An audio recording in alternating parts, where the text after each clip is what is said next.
中间有一段叫做什么？我去跟三重借500万，然后拍电影没有拍，后来什么他们押我去，跪在地上，什么一把鼻涕一把眼泪的这一段，叫做一派胡言。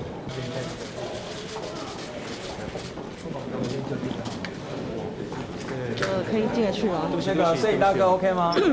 主要是针对《镜周刊》那一大篇的报道，我其实昨天才看到。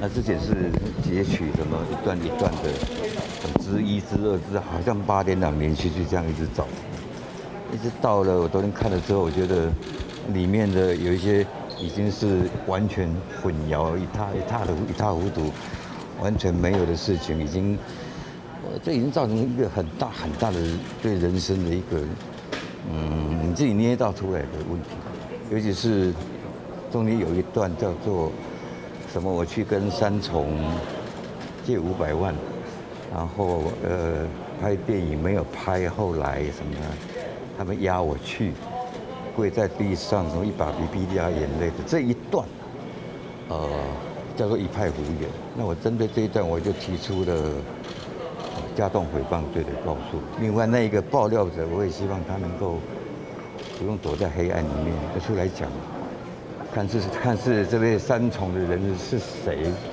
那我什么时候去跟你借钱，请你出示证据。我什么时候被你押走，也请你说出来，时间地点。做文化事业没有多伟大，但是做文化事业的人一定缺钱，这是一定的。但是这是没有办法的事情，是你自己选择自己爱做的事情，那就是你自己想办法。所以找钱、借钱，这个一定会发生，只是这是个人的问题，没有人会去讲这个事情。你去问哪一个导演都一样但是我个人敢借，你就敢还，不然你就不要借嘛。好，那我就公开说，我有欠谁的钱没有还你，麻烦你，也希望也欢迎大家循正常管道提告啦，或者是说拿着东西来要钱，随时都欢迎。那周刊有提到说，你因为拍片然后负债累累，那这部分有因此遭到黑道的一些施压或恐吓吗？拍片负债累累是从第一部开始，我已经3年没拍片了每一部片都亏钱，这个也不是什么新闻，这个大家都知道。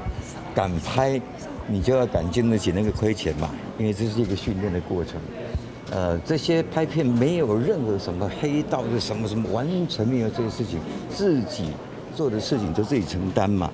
你想要拍片，票房不好，那不好下次改进啊，再不好那就停下来啊。曾经做过就好了，何必？